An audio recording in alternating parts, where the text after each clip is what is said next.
आज हम लोग लास्ट पार्ट खत्म करेंगे इसका, यूपी टीजीटी 2022 का जो फिजिक्स का पोर्शन है उसका। तो इसके दो पार्ट डाल दिए हैं। इस पहले में 1 से लेके 15 तक सॉल्यूशन था और दूसरे में 15 से लेके 30 तक। आज 30 से लेके जितने होंगे लास्ट तक 50 या 55 है, तो सब खत्म कर देंगे इसमें, ठीक है। ये लास्ट पार्ट होगा इसका। चलो फिर देखते हैं question number 31।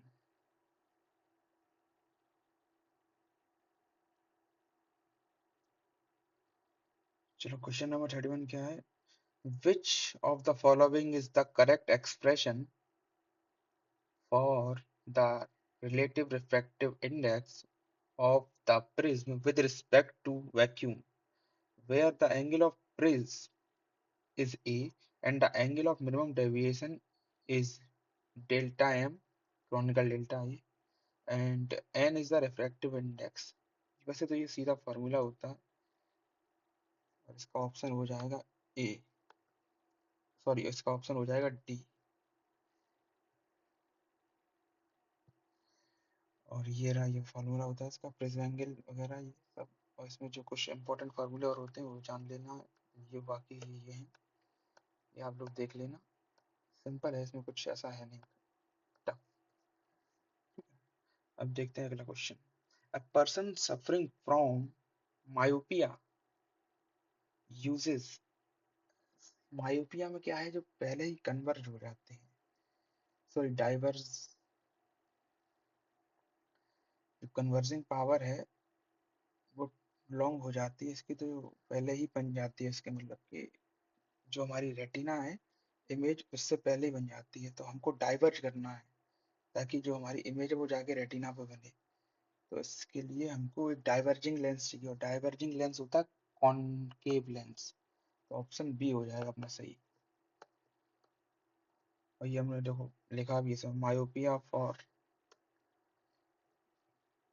Myopia far object appears blurry, eye has more converging power or eyeball is too long, so image forms before retina।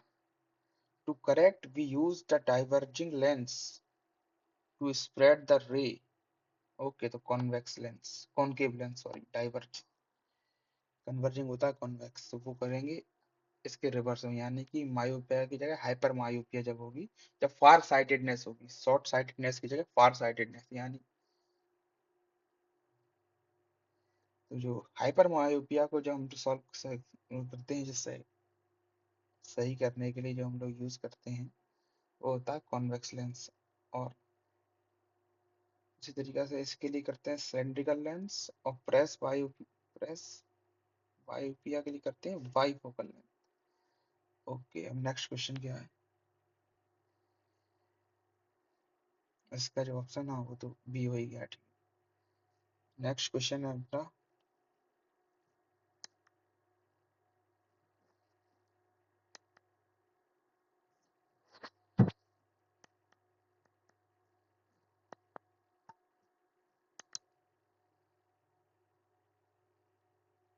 Next question ये, light from a point source in air fall on a spherical glass surface of refractive index इतना। अच्छा, air से glass surface पे आ रही है, यानी rare to denser जा रही है, यानी कि ये कॉन्वेक्स हो जाएगा, यानी कि इसका जो आर हो जाएगा वो पॉजिटिव होगा। अगर डेंसर टू रेयर जाएगी तो आर, जो कैपिटल आर होगा वो नेगेटिव हो जाएगा, अगर जो लाइट है वो डेंसर टू रेयर जा रही है। तो हमारा जो फॉर्मूला इसमें होता है स्फेरिकल सरफेस के लिए, वो ये वाला होता है, mu two upon B, mu one upon u, और mu two minus mu one upon R. इसमें जो बाकी की चीजें दी गई है, रिफ्रैक्टिव इंडेक्स अपने को गिवन, ठीक है, और radius of curvature R given है, जो वो पॉजिटिव लेना है क्योंकि रेयर टू डेंसर जा रही है, ठीक है। The distance of the object, यानी कि ये यू दिया गया है, distance of the light source, ठीक है। व्हाट पोजीशन द इमेज, यानी वी निकालनी है, ठीक है। ये सारा डेटा हम लोग इस फार्मूले में फीड करेंगे जो अपने को गिवन है, और सॉल्व करेंगे तो अपना वैल्यू ऑफ पी आ जाएगी, ठीक है। नेक्स्ट क्वेश्चन, ये सिंपल है। A point object is placed at a distance d from a plane mirror.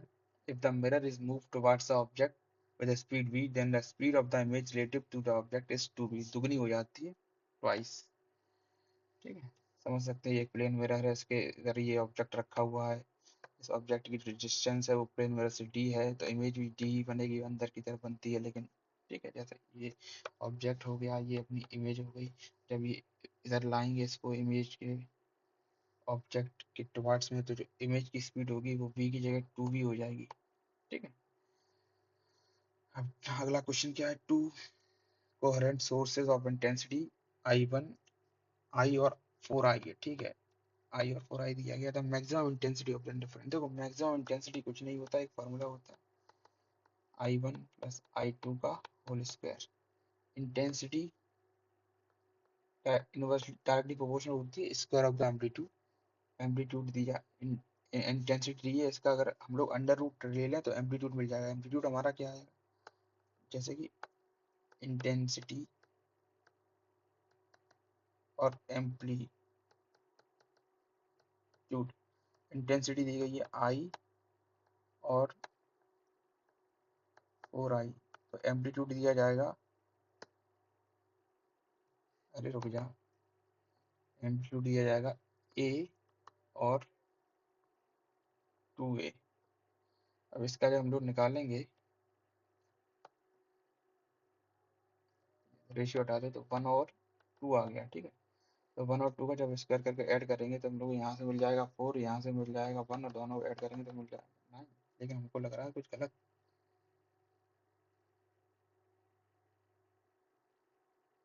अच्छा, नहीं सही तो है. अगर इंटेंसिटी दी गई है ये इस रेशियो में, तो एम्पलीट्यूड हो जाएगा, एम्पलीट्यूड इसका जो हो जाएगा वो A1 square upon A2 square हो जाएगा. इसका अंडर रूट लेंगे तो A1 आ जाएगा अपॉन A2 आ जाएगा, वो आ जाएगा कितना, 1 और 2. जब मैक्सिमम निकालेंगे इस फॉर्मूले में पुट करेंगे तो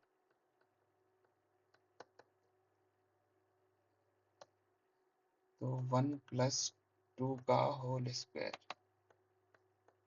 वो आ जाएगा 9 के आसपास.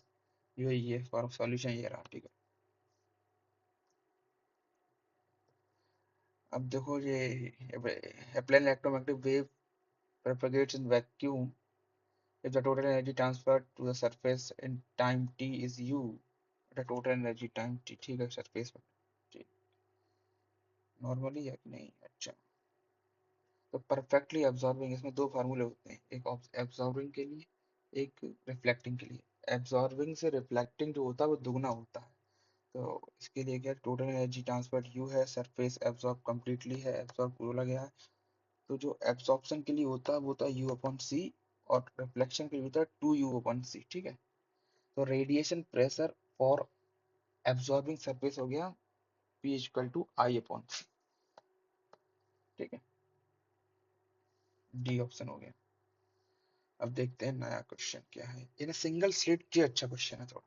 In single slit Fraunhofer diffraction experiment, the monochromatic light of wavelength lambda normally incident on a slit width a. Okay, एक स्लिट विड्थ ये है, ये डिस्टेंस हो गया ये, और ये हो गई आपकी स्क्रीन. ठीक है,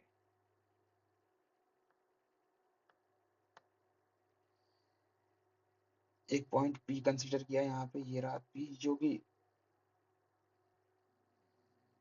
जो कि एंगल पे है कुछ समथिंग थीटा है, और थीटा कुछ ऐसा दिया गया साइन थीटा के संदर्भ में, सी लैम्डा ओवर 2 ए साइन थीटा. ठीक है, ये कंडीशन दी गई है अपने को. The direction of resultant electric field at the point of, electric field पूछा है, यानी कि एम्पलीट्यूड पूछा है, तो एम्पलीट्यूड ये रहा. अगर इंटेंसिटी पूछता तो उसका स्क्वायर कर देते. तो ई थीटा पे, अगर पी पे कोई थीटा एंगल बना रहा है, तो ई थीटा बराबर ई नॉट. ई नॉट है जो सेंटर पे इधर होगा, यहाँ होगा ई नॉट, यहाँ होगा ई थीटा. इन दोनों में जो रिलेशन है, ई थीटा बराबर e naught up into sine alpha upon alpha. Alpha की वैल्यू होती है pi upon lambda a sine theta. A sine theta की हमें वैल्यू दी गई है 3 लैम्डा अपॉन 2, तो ए साइन थीटा बराबर 3 लैम्डा अपॉन 2. ये इसकी वैल्यू हम लोग यहाँ पे रख देंगे, तो हमारा जो अल्फा की वैल्यू आ जाएगी पाई अपॉन लैम्डा इंटू 3 लैम्डा/2। कैंसिल आउट करेंगे तो 3 पाई/2 आ जाएगा।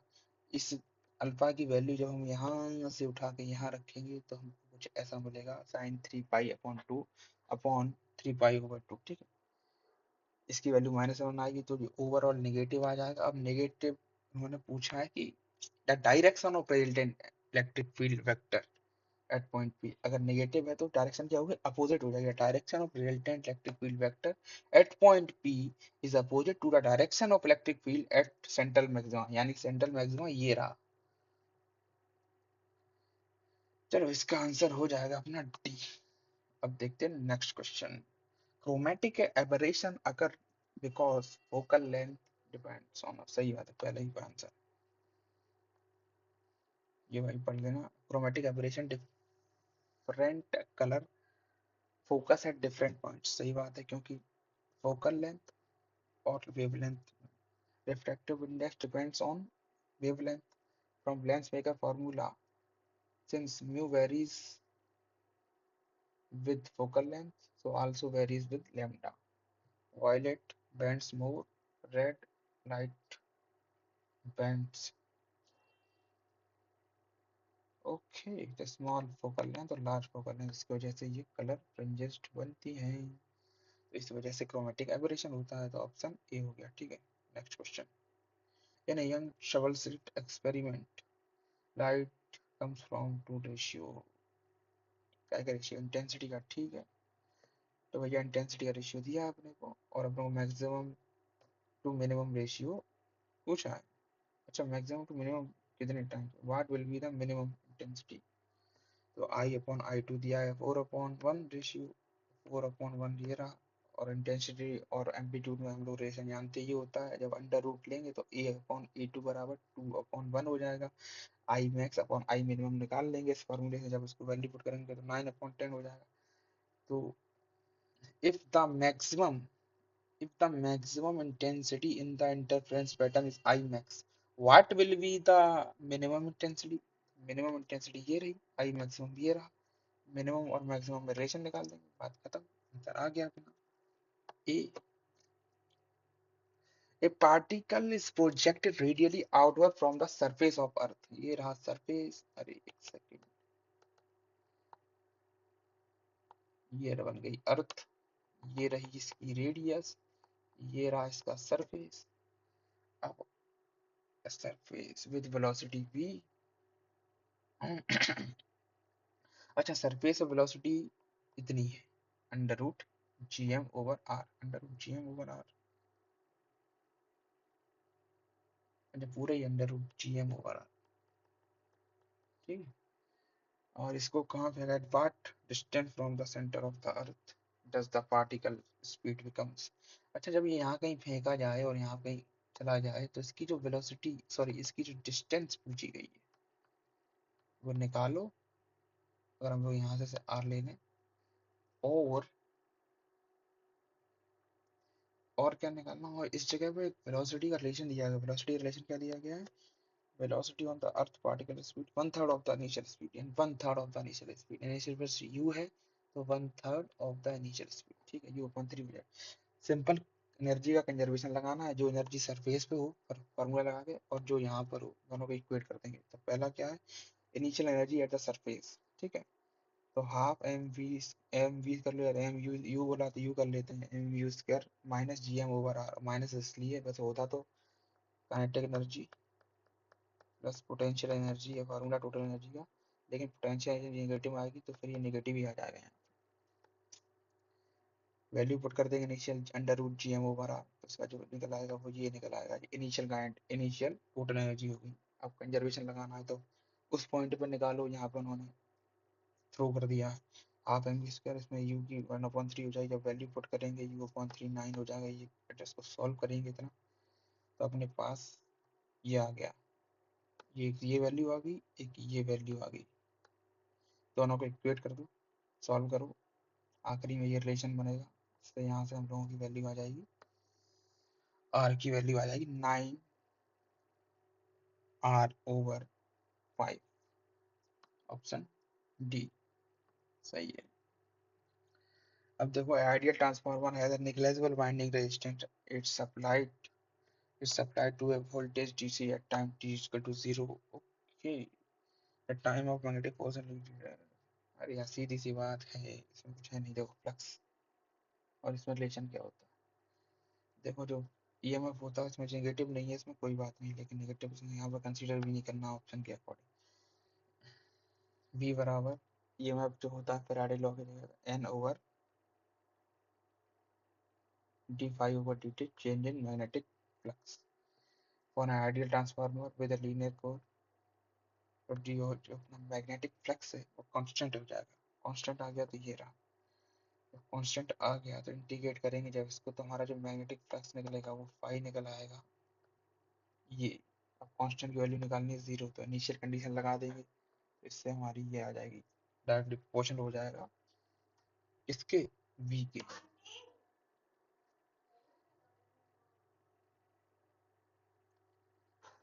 अब देखते हैं next question.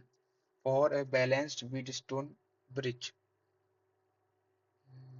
The current through the galvanometer is 0।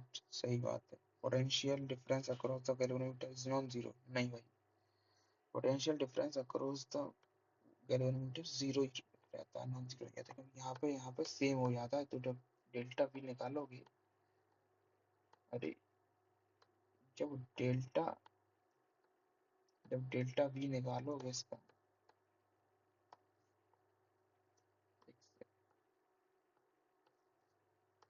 जब ये डेल्टा वी निकालोगे इसके अकॉर्डिंग, यानी यहाँ का पोटेंशियल डिफरेंस लोगे, क्योंकि यहाँ पे दोनों ब्रांचों में सेम हो जाता है पोटेंशियल, तो इसके थ्रू करंट पास नहीं होता है। तो इससे क्या, करंट थ्रू द गैल्वेनोमीटर में जीरो। पहला स्टेटमेंट सही, दूसरा स्टेटमेंट गलत हो गया, क्योंकि नॉन जीरो नहीं होता है, जीरो होता है। और current in each branch of the bridge must be equal. Current हमेशा रेजिस्टेंस के ऊपर डिपेंड करता है, रेजिस्टेंस कैसे लगे हुए हैं ब्रांचों में, उस हिसाब से करंट की वैल्यू आएगी। तो ये भी गलत हो गया, ये भी गलत हो गया, पहला ही सही है, यानी ऑप्शन बी सही हो गया। अब ये डिटेल में जो पढ़ना है पढ़ लेना थोड़ा, तो मैंने समझाना था समझा दिया। अगला क्वेश्चन है क्या, the potentiometer measure the electromagnetic force rather than the terminal voltage because, क्योंकि इसमें नल पॉइंट होता है,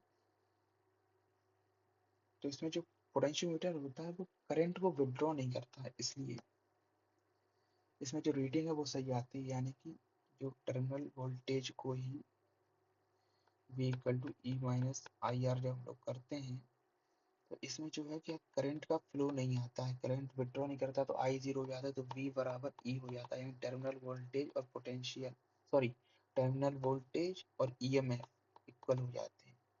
तो ये एग्जैक्ट मेजर करता है, लेकिन in case of galvanometer, sorry, in case of potentiometer है, एक galvanometer volt meter, in case of volt meter ये करंट विड्रॉ करता है, करंट विड्रॉ करेगा तो कुछ ड्रॉप हो जाएगा, तो यहाँ पे जो है जो टर्मिनल वोल्टेज आता है वो ईएमएफ से थोड़ा कम आता है, और ये इस केस में टर्मिनल वोल्टेज ईएमएफ के बराबर हो जाता है, क्योंकि no current flows through the voltage source being measured. ये रहा वही सॉल्यूशन जो मैंने बताया, इसका ऑप्शन हो जाएगा फर्स्ट। अब देखते हैं क्या है, in a conductor the mobility of charge varies as inversely. ठीक है, म्यू बराबर कुछ दिया गया है ऐसे करके, म्यू है, यू ले लो या म्यू ले लो, म्यू डार्कली प्रोपोर्शन वगैरह ठीक है। The conductor of the length I constant length है, यानी लेंथ कांस्टेंट है, ठीक है। पोटेंशियल डिफरेंस भी है, ठीक है। V is increased by the factor of 16, यानी V को इंक्रीज कर दिया 16 factor. The conduction current I, बताओ क्या रिस्पॉन्स होगा, I, ठीक है भैया। रिलेशन निकाल लेते हैं किसमें, I और V में, फिर उसको I1/I2 और V1/V2 करके निकाल लेंगे, क्योंकि 8 टाइम्स वही है। देखो ये अपने पास एक रिलेशन होता है ड्रिफ्ट वेलोसिटी और इलेक्ट्रिक फील्ड और मोबिलिटी में,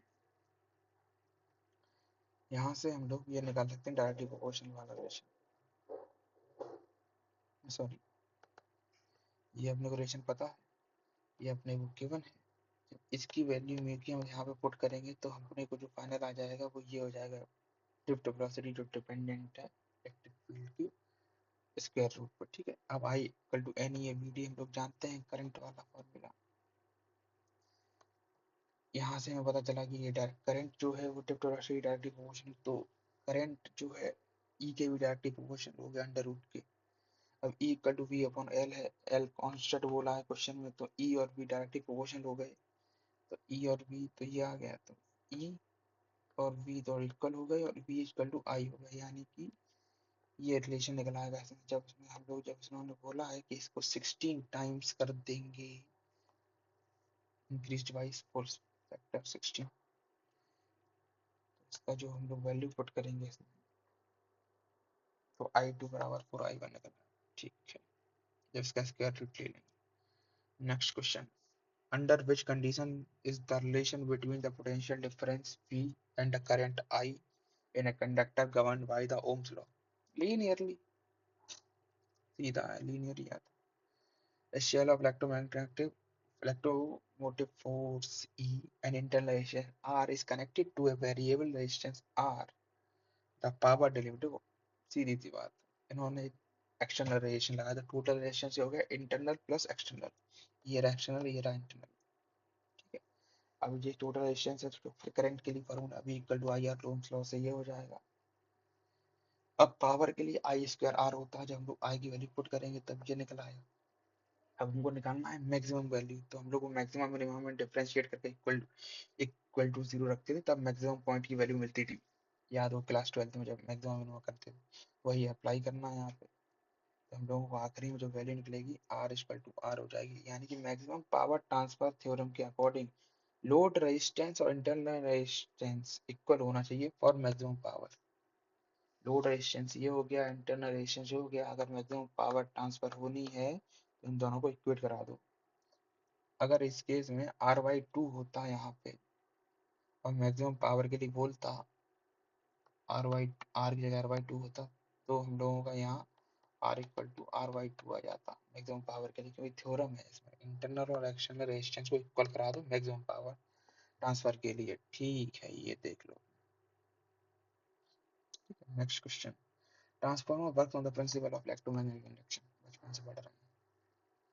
हाँ, ये थोड़ा अच्छा क्वेश्चन है, कैलकुलेशन वाला है। In the given circuit the value of voltage drop VC, यानी कि VC across VC, the current through the resistance 6 ohm, 6 ohm यानी 6 ohm किधर है, ये रहा 6। वोल्टेज डिवीजन मेथड तो नहीं लेगा। देखो भाई, सबसे पहले लेफ्ट और राइट क्या, लेफ्ट पार्ट क्या है, ये रहा अपना। अब लेफ्ट राइट का पैरेलल लगा हुआ है, तो पैरेलल का रिजल्टेंट निकाल लो, R1 R2 upon R1 plus R2, ठीक है। अब सीधा राइट वाले में लगा दो पैरेलल वाला सिस्टम, तो राइट वाले पोर्शन में लगाया तो ये आ गया 3R।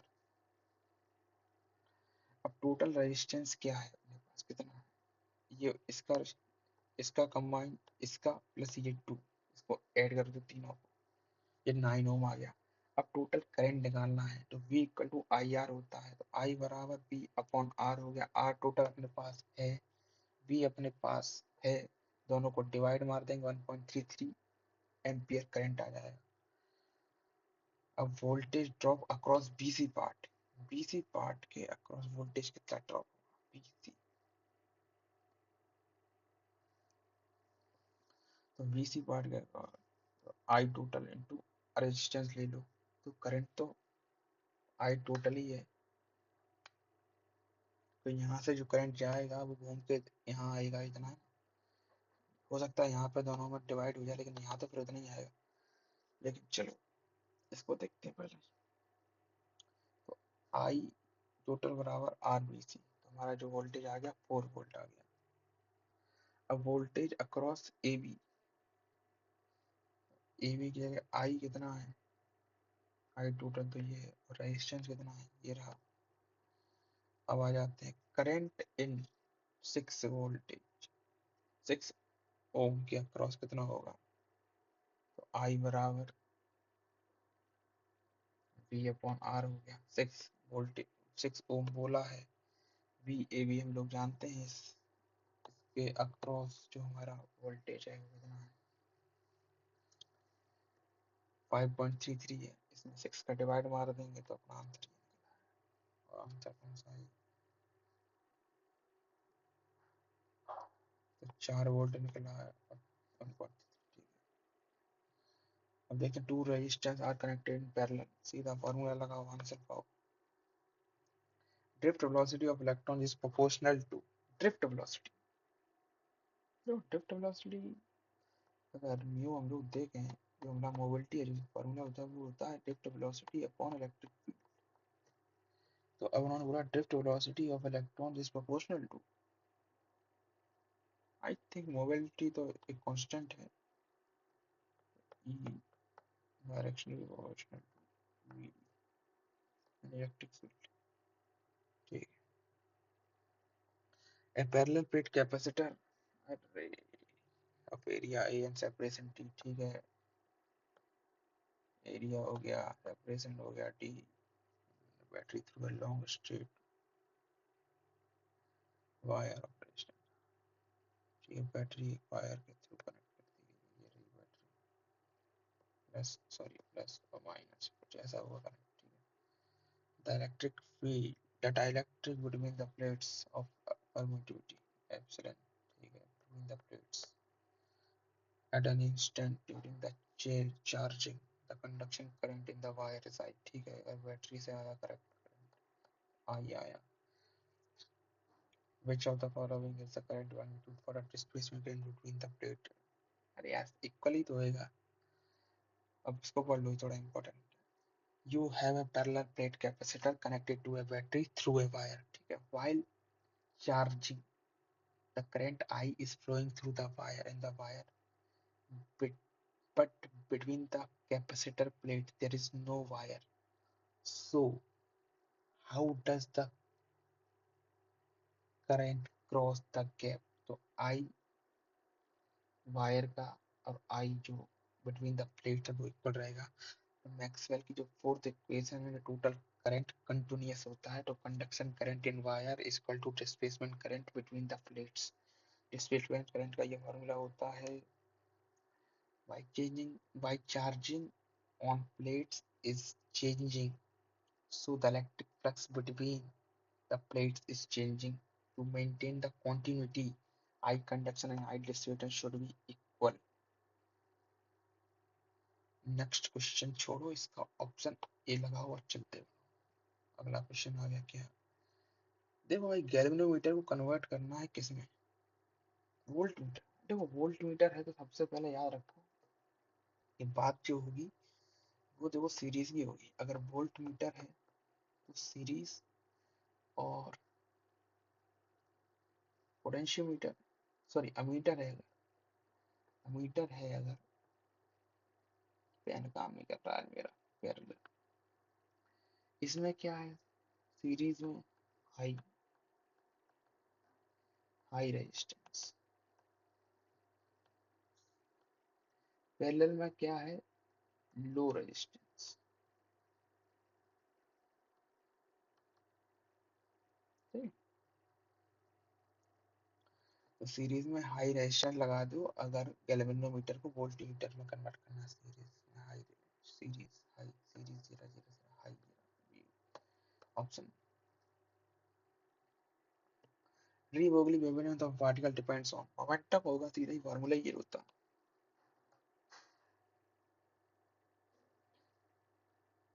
काइनेटिक एनर्जी पे डिपेंड करता है, लेकिन मॉडिफिकेशन करने का, बट डायरेक्ट अगर दिया है तो सीधा तो यही। देखो पोलरॉइड तीन, शुरुआत में ये दोनों है क्रॉस, यानी कि P1 P3 और P2। तो ये दोनों का जो संबंध है वो है 90 डिग्री का। बीच में एक चाचा रख दिए जाते हैं P2 नाम के। अगर ये रोटेट होते हैं तो ये 45 इधर भी बनाते हैं, इधर भी बनाते हैं। ये बहुत साणे हैं अगर मैक्सिमम करना है तो मैक्सिमम के लिए ये रहा pi by. Then what is the angle between the trans axis of P1 and P2 when transmitted maximum intensity? यही है 45 पे निकलता है।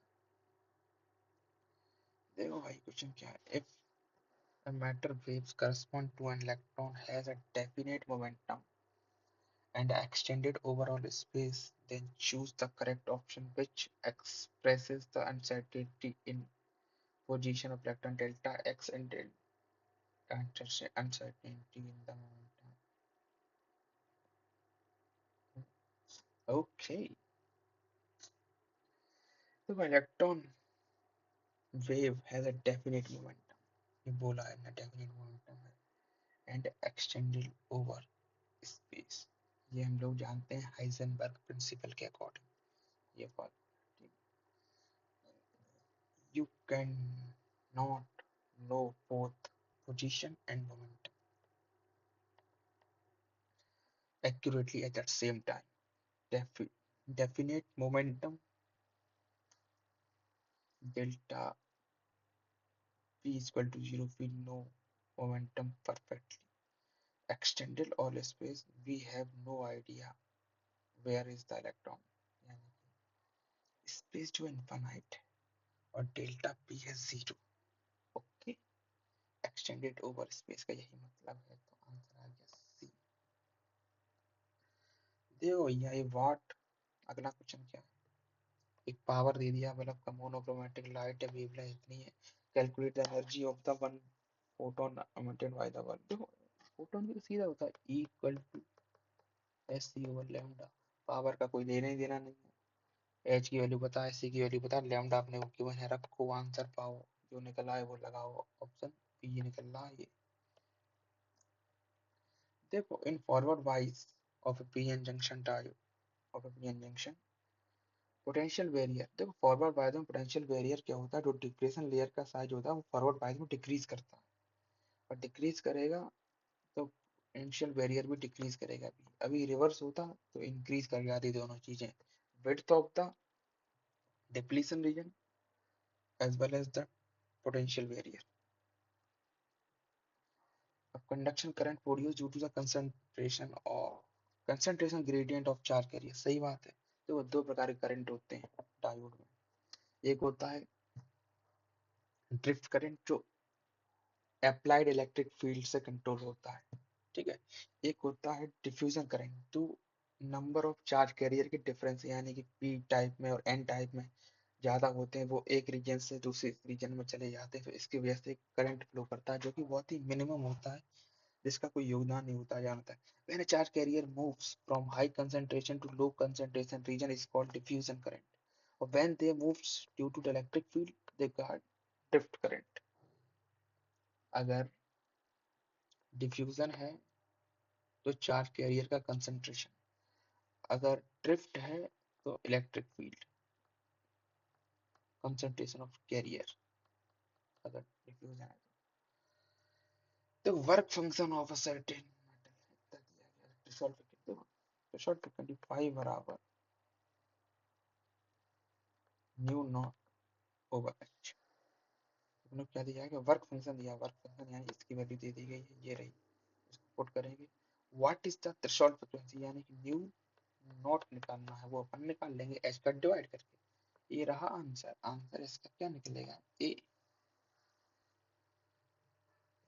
अब आते हैं अगला क्वेश्चन पे. विच impurity is added to the silicon to make the p type. देखो p टाइप है तो वो हम लोग ऐड करें जिससे हमको होल मिले, और होल मिलेगा उनसे जिनके जो 13 ग्रुप के एलिमेंट होते हैं. 13 में कौन सा आता है अपने को, जो फॉस्फोरस तो आएगा नहीं, 15 वाला है, बोरॉन आता है.